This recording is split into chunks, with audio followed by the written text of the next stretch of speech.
So you want to move the slide? You might recognize the island, it's Australia. And Govardhan is here. Yep. Haribol. Yeah. Yeah. The new slide? Yeah, you got to push the button. That's where it is. Push the button again. So this is the farm. Basically, it's 1,000 acres. And this is just to show the contours. It's very hilly. There's not actually much land, flat land, which makes it very difficult to work with. Yes? This is the main part of the farm. The temple is here. All the different residents. This is the school, which is from beginning to end. I think in Scotland you call it year 5, 5th year. Over there they call it from grade K to year 12. That's the campus that we're building for the high school. That's the current school. And this area here, this is the Krishna village, which is actually the entrance of the farm. The entrance to the farm is here. Change. This is the presiding deities, Royal Govardhan. They were installed in 1979. Yes, change. With Krishna Bhavan and Giriraj Maharaj. Change. And Gauranitai. This is the altar. Change. So now I'll go through a few slides which probably won't relate to what I'm saying, but in any case you can have a look. So the Krishna village in itself, the concept, you can change a few photos if you want. It's a concept which is based on the Madhurya Kadambini. And the Madhurya Kadambini states that the jnana, karma and yoga, they're processes to purify one's consciousness, to elevate oneself. But in order to perform any of those three processes, you have to be qualified. And Madhurya Kadambini goes on saying that Bhakti Yoga is the only one where you do not have to be qualified to perform or to understand the results of Bhakti to some extent.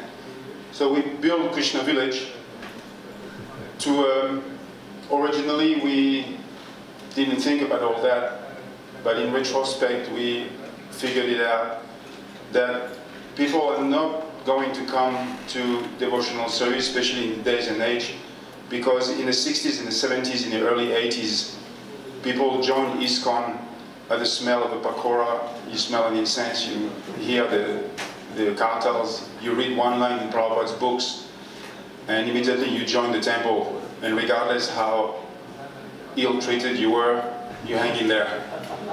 And if you analyze this sentiment, it's because obviously all those have performed some kind of yoga in their previous lives. And ISKCON came and harvested all this very quickly. But now you're dealing with a different scenario. You're dealing with people who have laundry, internet, and breakfast at home. And it'll be very difficult to leave that place, and they have so much choice, and you can see that it's very difficult nowadays for people to join. Therefore, unlike in the previous years where it was almost instant, we need to soak them for a long time. So the Krishna village is something that was built to that effect, to allow people to remain in an environment which is comfortable to them, all the while allowing them to digest Krishna at the speed that they can. Nowadays, someone may come to the Sunday feast, he may stay for a while, he may come to a few Sunday feasts, he may even read Prabhupada's books, but very difficult to join. They just don't get it. Most people. I'm talking about the Western people here. So, creating an environment and creating a relatively controlled, comfortable zone for them allows them to come in contact with Krishna, Krishna's devotees, his services, and digest that at the speed that they can. Go to the previous slide. This is in the Krishna village, they take prasadam in the morning, lunch, and dinner at the temple. And in this way, they associate with the devotees. They associate with the devotees through service and other things. So the concept is that basically in the Hare Krishna temples, we tend to live in a bubble. It's a Brahminical transcendental bubble, but it's very difficult to enter this bubble from the outside. If you put yourself in someone else's shoes outside with all what goes on in their head, you'll find it very difficult to approach this movement unless one is very humble. So the concept is based on we bring them and we allow them to live with us. So on the farm there's 150 residents and 75 of them to 80 of them are not devotees. And to do this, we have certain areas. So I'll talk about another point about this now, and then later on I'll be a little short and then you can ask any questions you like. We have this thing in ISKCON that when we join, we chant 16 rounds, we follow the 4 regular principles, and we have a sadhana. As soon as we do this, as mentioned last night, we basically act like brahmanas. The brahmanas is someone who has a sadhana. So because we have everybody that joins ISKCON follows these principles, we have a lot of brahmanas. But oftentimes you may even have gone to seminars about varnashram. But actually the creation of varnashram is not within our ranks, because everybody that follows sadhana is basically a brahmana regardless of their occupation, as Chaitanya Mahaprabhu quotes himself. But if we want to build a society, and if we want a pool of people, then we need the bottom rank. So I mentioned yesterday that the varnas were like a triangle. Like at the base you have all the shudras. And when I say shudra, I don't mean it in a pejorative sense of the term. I mean those who do not have sadhana. And then you have the vaishyas, and you have the administrators, and you have the brahmanas at the top. But nowadays we are more like this. We have all the devotees at the top, and very few who actually willing to do something and do some work. So the concept of the Krishna village brings a pool of those non-sadhakas on the property, and you live with them. And from them, some will become devotees, it's actually a way to produce a vaishya, because if you want to produce a vaishya from a brahmana, you're going to have a hard time. As soon as you learn how to chant Hare Krishna, follow the principles, go to the morning program, you're not going to go out and open a company and give your money to ISKCON. This just doesn't happen. You may dream like that, but the reality is not such. So by creating a pool of non-brahmanas, you can pluck from that. And we've had the experience where actually amongst them, when you're able to choose, you're able to pick some vaishyas. And those ones actually start to work for the temple in a way that is profitable. You can go through the slides. This is a library that they have with all the different books, Prabhupada's books from different languages. Go on. This is an accommodation that we do for the guests, so okay, that's another thing I will discuss. This is basically a 40-foot container that we divided in 3, and we put a veranda. We've got 5 of those in the Krishna village, plus the camping area. So in the Krishna village itself, there are different types of people. There is what you call the woofer, willing worker on organic farms. They're volunteers. You have the karma yogi, who does half work and half pays. You have the guests, who live in those accommodations, and they pay something like $250 a night for 1 room. And then you have those who do the yoga courses, the YTTC, which is Yoga Teacher Training Course. All those people, they have access to all different activities. For example, they have kirtan at midday. They have different types of services allocated to them. During the YTTC course, there is it's an approved certification to become a yoga teacher. And in there we implemented japa. So every day they have a certain amount of japa to do. Go on to the next picture. This is some of the gardens that they maintain. In order for them to exist in the Krishna village, they have to grow their own food. So we haven't, go on to the next page. They have their own garden and they have to grow their food. Of course, we won't let them starve if we can supply. Yeah. This is the yoga hall, which was just a tractor shed. And we found a few saris in the shop left over. But this is where they practice yoga. Go on. That's their garden. Go on. More of it, yeah. More of it. So, the Krishna village basically brings people to the temple with the devotees. It has an effect with the devotees because when we live in this bubble, we have a tendency to think whatever we think about ourselves. But we're never really sure whether we are either very advanced or whether we are very fallen or whether we're somewhere in the middle. But when we're in constant touch with non-devotees, we assess ourselves. So basically this program is a program of self-assessment because how we deal with them is very clearly and quickly will define where we're at. And to tell you frankly, you know, we all think that we got to preach and we've got to bring people on board, but I've heard some comments on our farm about from our own devotees talking about those guests. They were quite appalling actually. I don't think Prabhupada would have been very happy with this. But this kind of mentality is revealed when we come in contact with them. When you have girls come into the temple in mini skirts, or the guy comes with his Rastafari hair, or challenges the philosophy, then the immediate reaction is, what are those people doing on Krishna's farm? They shouldn't be living here. Get them out. That's the reaction. But that reaction can never be understood, heard, or even expressed unless you have those people living with us. And when I say living with us, of course, as I mentioned, I saw on the map, it's you know, segregated. So that's the other positive point. Oftentimes, you know, we exist at this kind of a semi-Kanista platform, whereas we love Krishna, we love Prabhupada, and oftentimes we love the devotees. But in order to step up to the next platform, we really need to deal with them regularly, daily, to remind us how and to assess ourselves. How are we performing here? Otherwise, how do we know, basically? Well, we can say, well, you know, if we've got some taste for the holy name or some taste for hearing and chanting, yes, but still, even a neophyte devotee can have taste for hearing and chanting. But the way we deal with people, this movement was created actually to preach. And how we do this, how we express that, this is defined when we come in contact with people that are not devotees.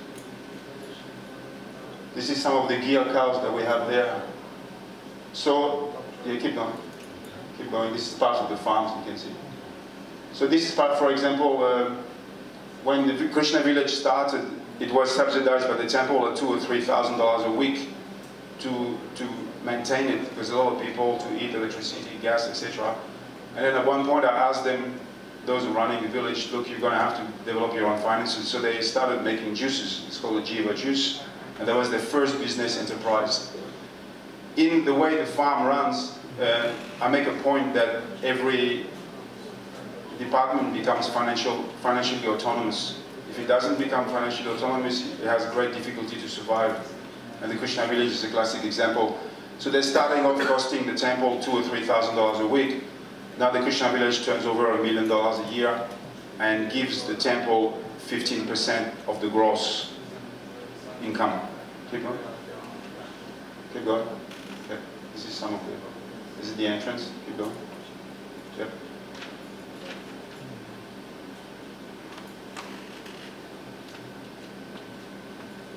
So the yoga. Okay. Keep going.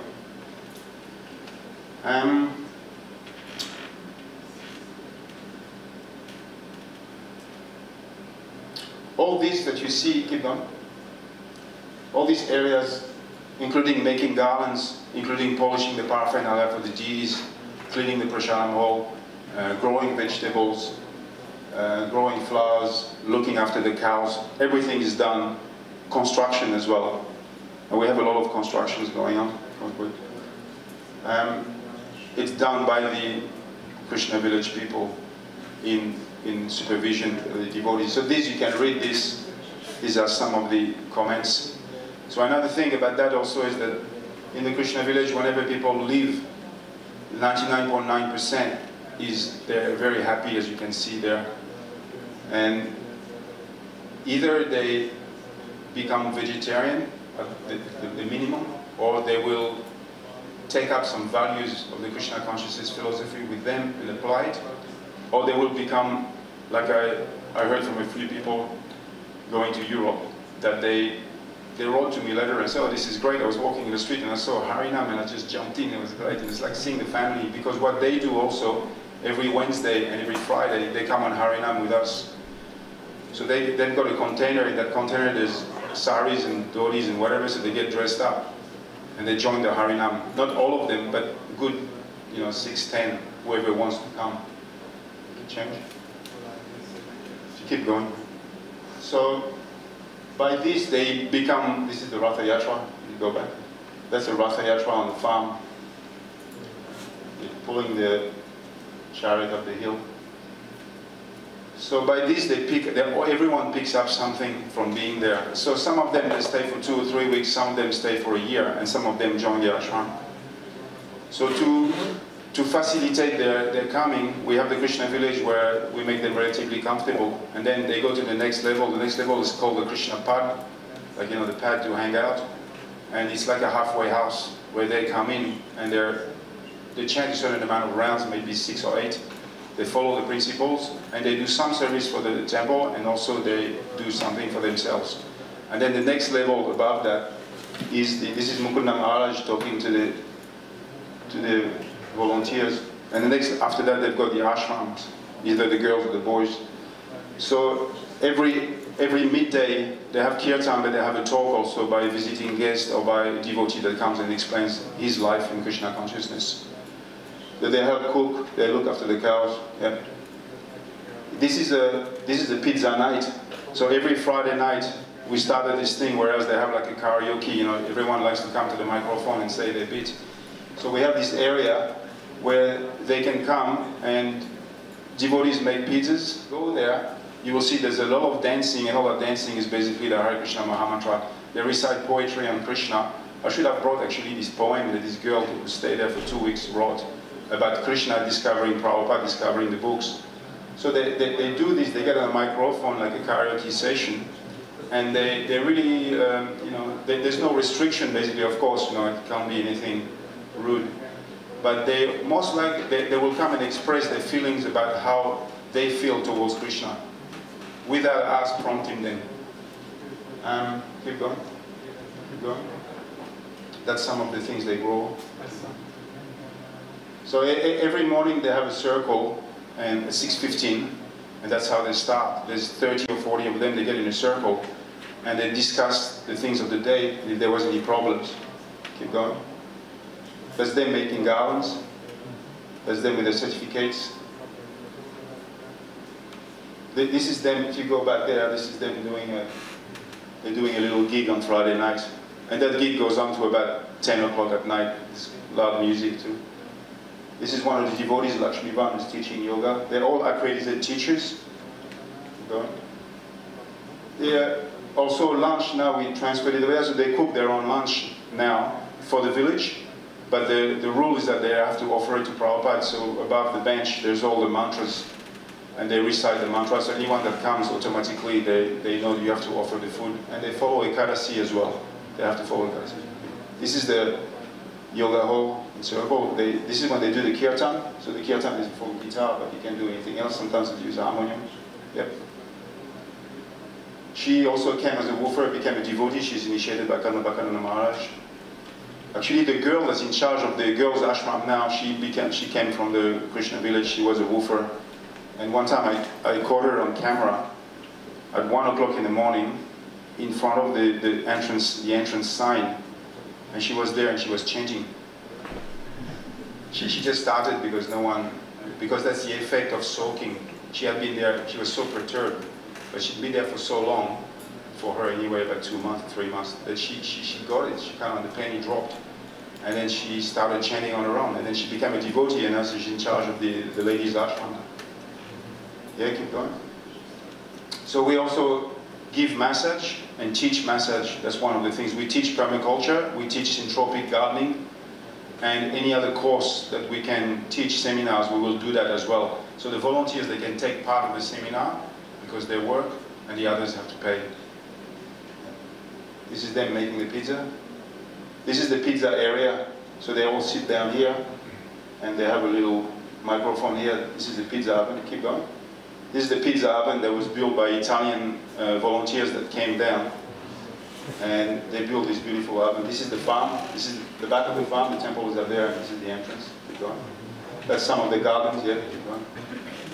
There's the mulching, yeah, vegetables, etc. This is the new gosha that we're building. So they participate also in the construction. This is the so anyway.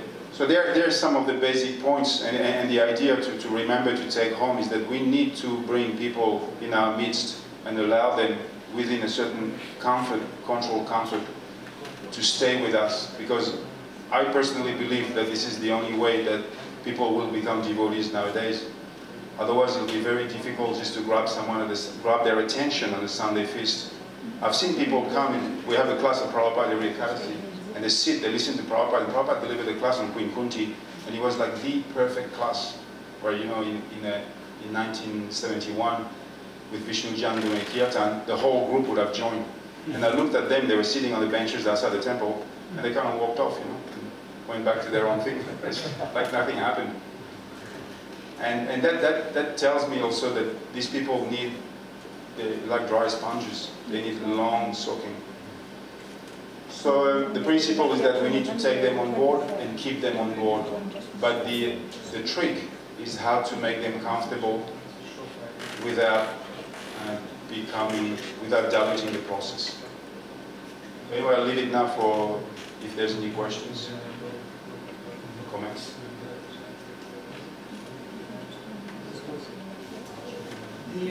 When you say dollars, you mean Australian dollars? Yes. What is the rate to use? Well, the rate doesn't matter. It's more like how much do you get for your dollar. So here you get a liter of milk for a pound, something. Is it?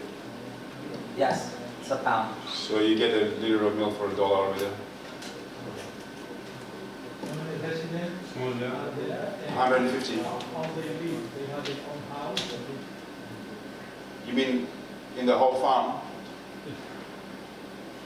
No. We developed this other way of getting a house. If you want to get a house, over there you give a donation of the cost of the house, generally about $150,000 to the temple, and the temple gives you a receipt to thank you for your donation that has no particular purpose. And then the temple will build a house and will allow you to live in there for a certain period of time while you're charged the nominal rent, which may be about $300 a week. And if you do service, that rent will not come in action, which means it will not be deducted from the total. That means you keep doing service, because if you come to an ashram, it's not to build a house, but it's to do service for Krishna. The house is only a secondary thing.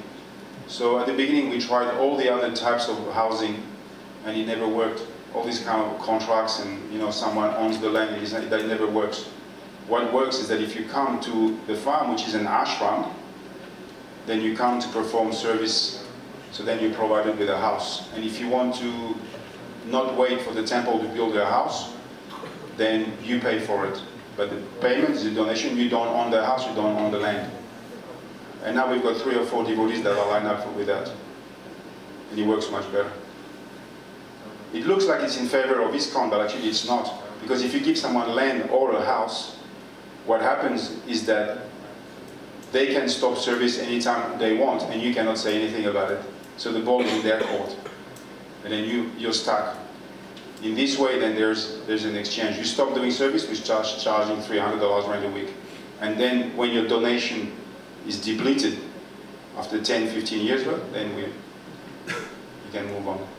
Keep paying, right? So that's a better system. I've tried all the other systems, they don't work. When You don't need microphone. When the woofers first come along, what principles do you ask them to follow if they're living on the land? Do you ask them to follow the 4 regulative principles, or 2 or 3, or what? They know when they come, they're given a tour. Everybody checks in on Monday morning. No one comes in whenever they want. You can only come in on Monday morning. That's the check-in time. At the check-in time, there's a devotee that takes them around and shows them everything and tells them about everything in the village. And then they're taken to the temple and they're shown everything. If you remember that picture where you all saw them sitting, taking prasadam, is that when they're shown the temple, they learn the Sarila Vijaya prayers, which are listed on the wall. And they all sing it. There's a devotee in the morning that comes and they start Sarila Vijaya, and all the guests sing along, if they want to. So they're shown all this. Along with that, they know that it's an ashram. This is what we promote. And in an ashram, you don't do those things. It's against their visit. If they come and visit and do things, it doesn't work. I'll tell you another thing also about these principles. And when we first started that, I thought, whoa, we better get some people. So if some people smoke, it's okay. You know what we'll do? We'll just make a little area for them to smoke, and we'll let them go there and smoke. Because, you know, quoting on Prabhupada's in Vrindavan, I don't know if you read that quote, but some devotees said to Prabhupada, those students, they want to come, but they're smoking. Prabhupada said, that's okay, just make a room for them and they can go there and smoke. So Prabhupada was quite open like that. So I thought, well, do the same thing, you know, make an area in the bush somewhere they can go and smoke. But then they smoked, and then they started bringing the weights, and then God knows what, and it became a real dungeon, a real low-class area. Mm-hmm. But we were thinking at the time, geez, if we cancel that, they're not going to come, you know, they won't want to come. But then I said, okay, forget it, we'll cancel it because it's too much trouble, and we told them no smoking. And then the type of people that started coming, they upgraded, they were better and better people every time. So it's not like we enforced it, but we tell them, it's an ashram, you don't do those 4 things. If you do it, then there's an issue. Like for example, there was one boy, he started having a relationship with a girl, and somehow or other she fell pregnant. And we told him and her, well, you take the girl and you go outside and you marry her, we can't deal with this here. And they had to do that. So she wasn't pregnant, she was just kidding to try and marry him actually. Do you tell them the 4 regulative principles before they come? Yes, that's what I'm saying. In that tour, they learn about this. No, but before they come, yes, when they're first applying. Yes, because like when Prabhupada was in New York, he didn't tell people the principles in the very beginning. Because we have the website, and the website it says that you can't do these things. So when they click on it, they agree to it, that's it, it's done. So you've got the 4 regulative principles on the website? On the website, yeah. Okay. And you've also got a dress code, right? Dress code and things like everything is done online. They come and book, their name is there, they come in and check at the reception. Yeah. Okay, thank you. Is there any consistency with the percentage of visitors? Sorry, is there any consistency, like if you have 100 people that come as woofers or volunteers, the number of those that will go on to become devotees? Do you see any consistency over the years? There is, yeah. It depends on the cultivation also. So there's another side of the Krishna village where it has to be managed by the temple, is the direction of the Krishna village, because it can go off the rails as well. Because we give them autonomy, and they can start to think that, you know, this is my thing, and they promote yoga or massage more than Krishna. So then that's when I just had to do this a couple of months ago, rectify this direction. So therefore, when they speak to people, they speak in a certain way. So that may have an effect. That may have an effect in the consistency of making devotees. And the example of that was that the person that was there in charge was presenting everything as everything came from them. You know, because when people come there, I spoke to the people coming there, I speak to them many times, and I said, what do you feel here? And they say, here we feel great because we feel like we can do what we want. Although we have the 4 regular principles, you got to get up at 6 o'clock, right? But they say we appreciate it for what we do, and we can, because we value what they do, and we give them responsibility pretty much straight away. Yeah, take care of this, take care of that, take care of that. So they really appreciate that, and that's what they say. Now, what they really feel is the fact that there's bhakti yoga going on there, and this is where I'm going to come on my point about the Madhurya Kadambini, is that they feel the effect of bhakti yoga being